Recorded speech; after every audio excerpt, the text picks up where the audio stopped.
Family and fellow soldiers, I'm the Professor, and this is the Moment of Truth. And now the Friday Crime Report. Kansas City, Missouri, 2018. In July of 2018, the FBI began investigating a meth dealer in St. Louis, Missouri, an ex-con named Adam Manieri. He was selling about a little over 2 pounds of meth every single week. The feds eventually learned that his supplier was a Kansas City, Missouri-based organization headed by then 29-year-old Trevor Sparks. On August 2, 2018, Trevor Sparks took a crew of his fellow drug-dealing thugs to St. Louis to look for a drug courier who Sparks suspected was stealing money from him. When they got to St. Louis, they met up with 2 other members of this drug ring, James Hampton and Brittany Broyles, both of whom were supposed to be helping with the search, but apparently Sparks had other ideas. Sparks suspected that Hampton was also involved with the thieving and was refusing to reveal where the thieving drug dealer was at. So Sparks had his goons take Hampton to a house where they beat him up with brass knuckles and even kitchen pots while Brittany Broyles watched. Whether Hampton actually knew where this drug thief was at is unknown, but it is known that Hampton was thrown into the trunk of his own car, and along with Brittany Broyles, the 2 were taken to Kansas City. On August 6, 2018, a burning car was reported in Bates City, Missouri. James Hampton's body was found in the flaming wreckage. One of Scott's drug-dealing associates, Gerald Lee Jennings, was responsible for torching Hampton's car with Hampton in it. 2 days later, Brittany Broyles' body would be found in northeast Kansas City with 2 gunshots to the head. It would later be discovered that Jennings drove Broyles around during that time when she was shot to death. According to the filings, Jennings did all this to clear a $5,000 drug debt that he owed and couldn't pay.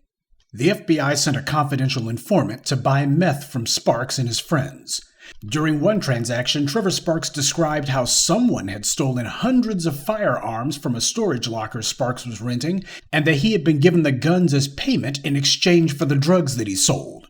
Well, you won't be surprised to learn that Trevor Sparks had prior felony convictions for robbery, assault, and possession of a controlled substance. So with his confession of having tons of drugs and guns, the feds got a warrant. December 12, 2018, federal agents served a search warrant at Scott's house. They found firearms on the premises, which is illegal since Scott was a twice convicted felon. They also found Trevor Scott, too, hiding in the attic. Scott would be indicted along with 11 other people in his criminal organization for multiple charges, including money laundering and conspiracy to distribute meth. The Fed's own website says that Scott was the principal leader of the criminal enterprise and obtained substantial income from the criminal enterprise. Eventually, the number of co-defendants in this case would rise all the way to 31. Sparks' criminal organization distributed over 500 kilos of meth. That's over 1,000 pounds, meaning that he distributed at least a kilogram a day for nearly a year in Kansas City. But of all the charges that were brought in this case, the one charge that should have been there but wasn't mentioned at all, RICO. This guy was tailor-made for a RICO charge. See, they invoke state RICO charges against rappers for their lyrics. Rappers who even the prosecutors admit they have no evidence that they committed any crimes or did anything wrong, but they don't slap RICO charges on non-black offenders who are guilty as hell, who have been masterminding a huge criminal narcotics syndicate. Selling over 1,000 pounds of meth, kidnapping people, killing people, and Sparks didn't get any RICO charges. The feds put in their indictment that he was the leader of a criminal enterprise, meth no less. You got criminal conspiracies that are part of the indictment, but out of the goodness of their hearts, the feds decided that all this activity didn't warrant a RICO charge, if only he had been a rapper. As it turned out, the 31 co-defendants all wound up taking pleas for their part in this meth racket. Trevor Scott, on the other hand, decided to roll the dice. After all, he wasn't being charged with possession of drugs. The evidence against him was circumstantial. But most of all, he's not black, so he's sure to get a slap on the wrist, right? Well, astonishingly, he was convicted on all charges on Monday. The charges he was convicted of: 1 count of conspiracy to distribute meth, 1 count of participating in a money laundering operation, 1 count of possessing firearms in relation to a drug trafficking crime, and 1 count of being a felon in possession of firearms and ammunition. He'll be ordered to pay $4.2 million as confiscation of the drug money he'd gotten over the years, and he's looking at the possibility of 15 years to life.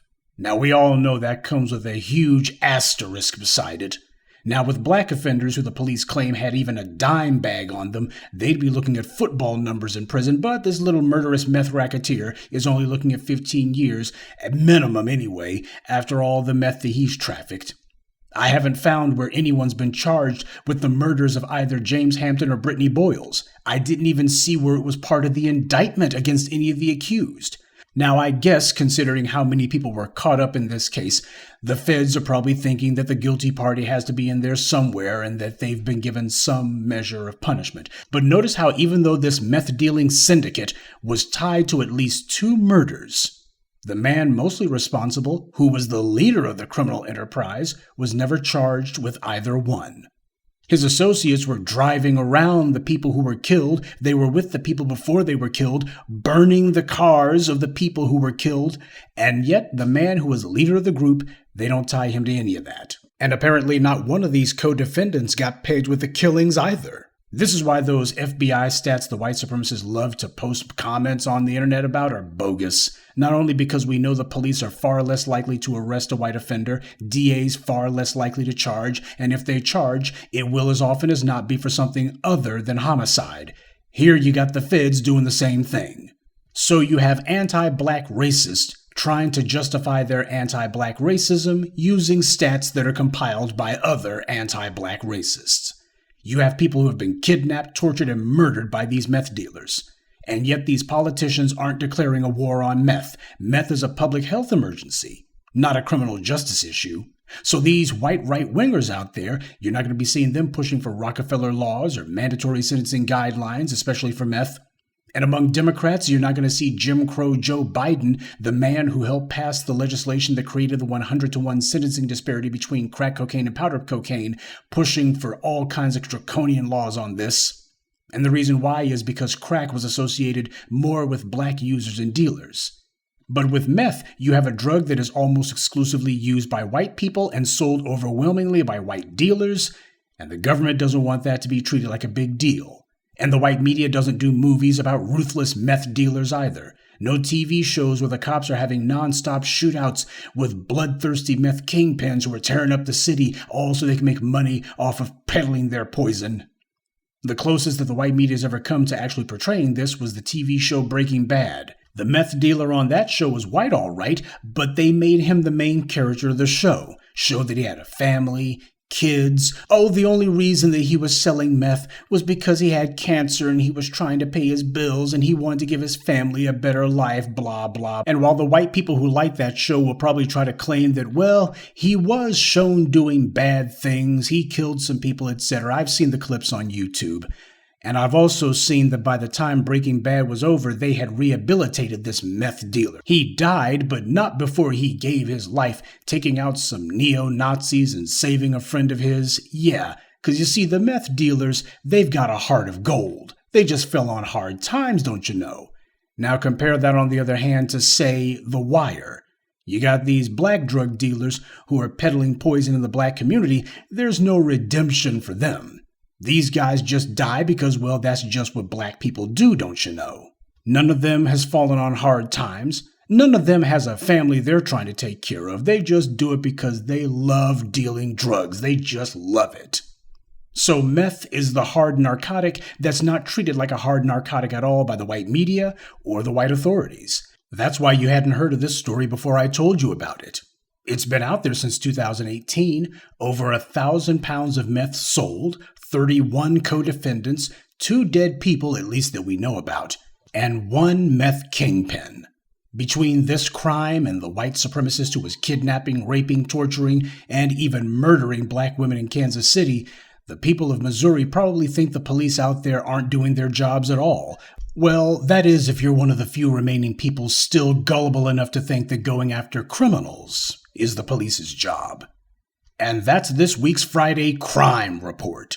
Keep your eyes open and stay on alert, because there's a lot worse criminals out there than the ones the white corporate media chooses to show you. Good day, and be one. I'd like to take a moment to mention some of our contributors.